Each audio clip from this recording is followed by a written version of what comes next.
You give me hope. Nagkailam ni kuan yan sa through sa akong amigo nga si Ron. Tapos dito na ako siya nailhan. Then nagkuan mi nag-chat mi sugod. Nagkailam ni JR through lang pud sa akong work. Pwede na siya gipangutana sa ako through sa Messenger about sa placement to. Kaya nagtrabaho ko sa isa ka government agency.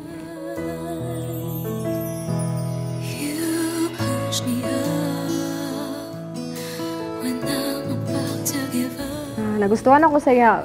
Una is alagad siya sa Diyos. And ikaduha, dawat ko niya kung unsa ko despite sa akong past and imperfection. Part, masaya mong nagustuhan niya yan. Nangsa, di ka guwapa, no?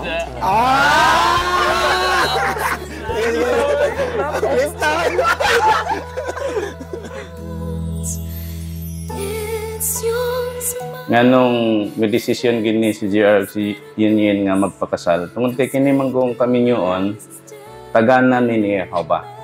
Gasa ni Jehova nga Dios. Unsa may tuyo?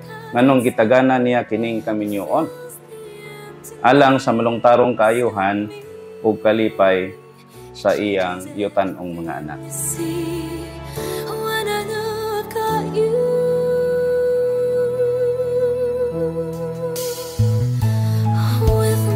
Congratulations, ate!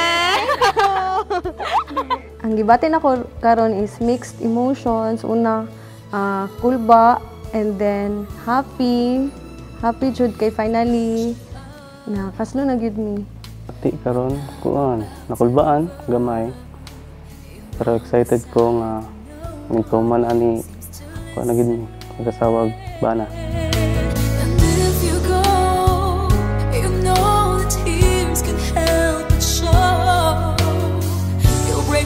So sa kahang paagi nga mahimong ang inyong kaminyoon makahimaya o makahatag og kadayganan sa ngalan ni Jehova.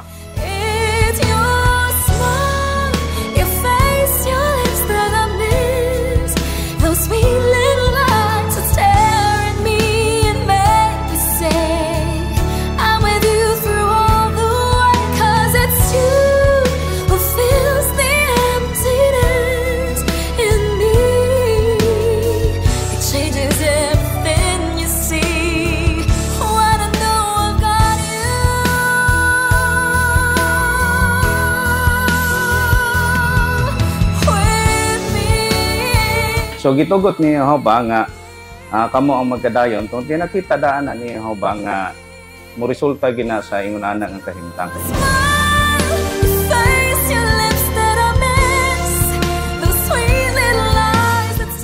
Love, this is it.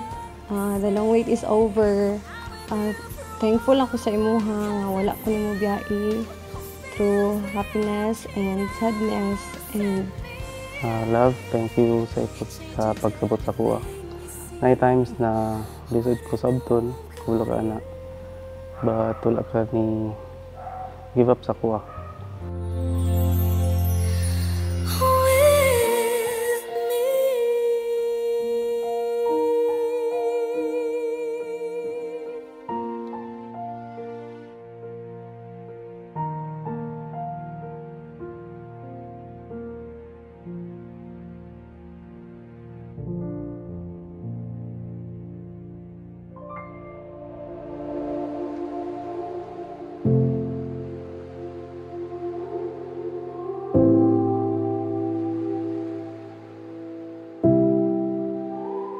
I promise to love you even more.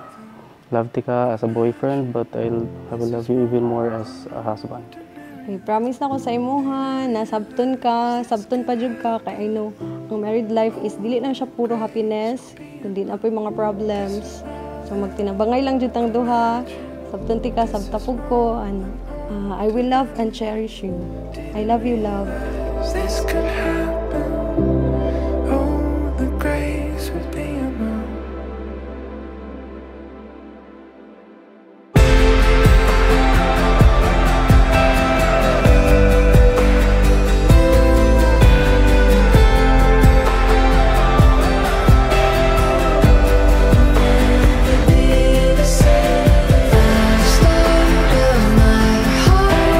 part, pila ka I love you imong nabuhian kay Yin Yin. Usa ka niya gisugot. Pila kay love you. Oh, pila ka I love you. Murag di na mamihap. Char. Dapat juga ini mate. Yeah.